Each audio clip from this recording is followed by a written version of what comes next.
If you've ever tried to learn a fast piano piece just by playing it fast and ended up worse than when you started, then this video is for you. Today I'm going to show you what I like to call my Oreo method.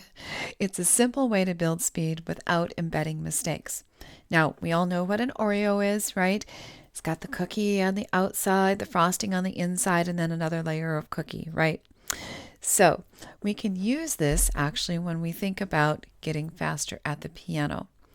And the problem that most pianists make is when students see a fast piece, they usually ask themselves one question: how do I play this faster?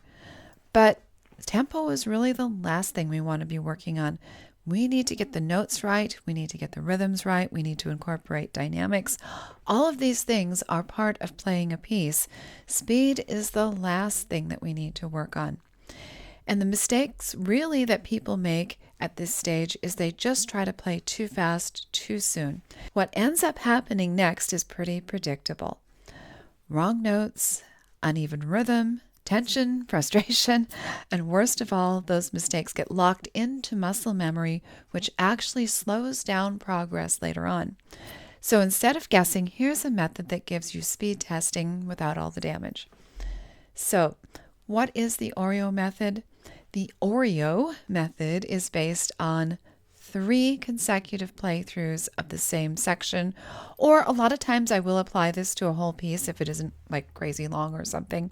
You have to kind of be the judge. You can focus on a section, you can focus on a piece.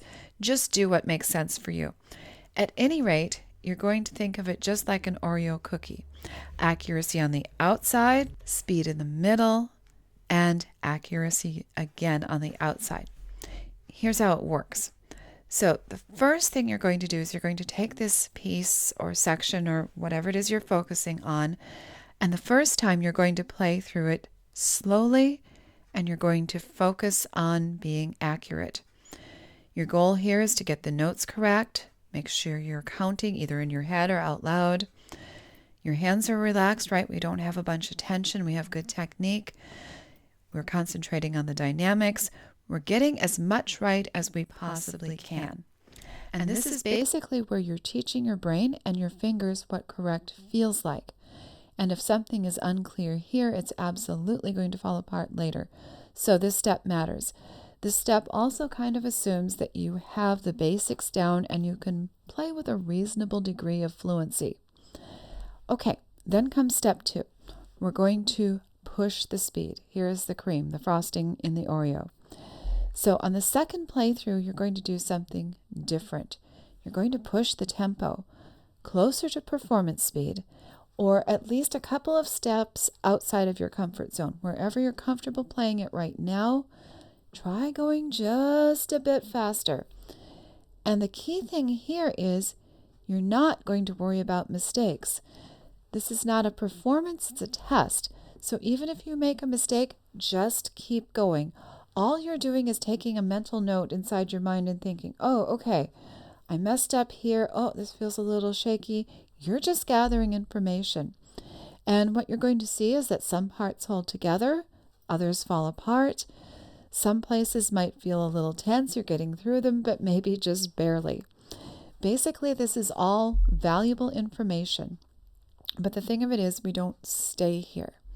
What is the absolute most important step, do not skip this one, is going back to accuracy. We need to play this through a third time. This time we're going to eliminate that speed.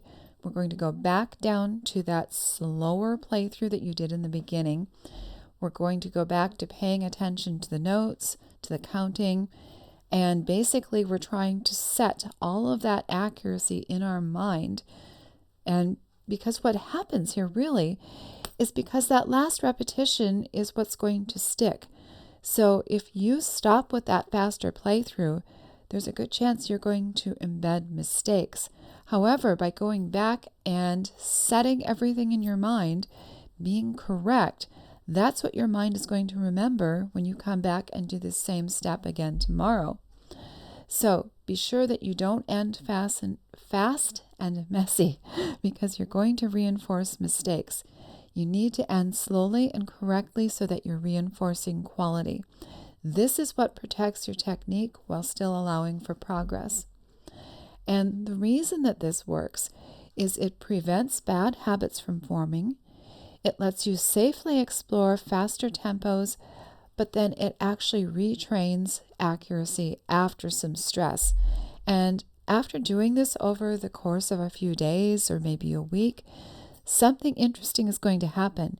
Your slow tempo is going to start getting faster naturally, but you're not going to have the inaccurate notes, the goofy rhythms.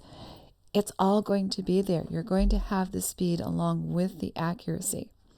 So really what you want to do is use this on small sections sometimes. You can even use this on a difficult run or a fast passage, or like I said, on the full meal deal. Take the whole piece. Will it hold up? Especially if you're getting ready for a recital or some type of performance. This is a great way to securely build your speed without losing your accuracy.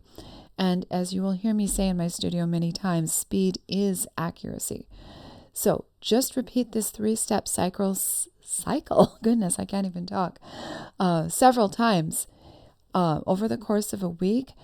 Don't rush it, and you're going to build up that speed consistently, and it's going to feel secure. One final thought. Speed is not built by playing fast all the time. It's built by protecting accuracy while still testing the limits. If you want faster playing that actually sounds good, the Oreo method is a great way to get there. If this helped you, try it this week and let me know down in the comments how it goes.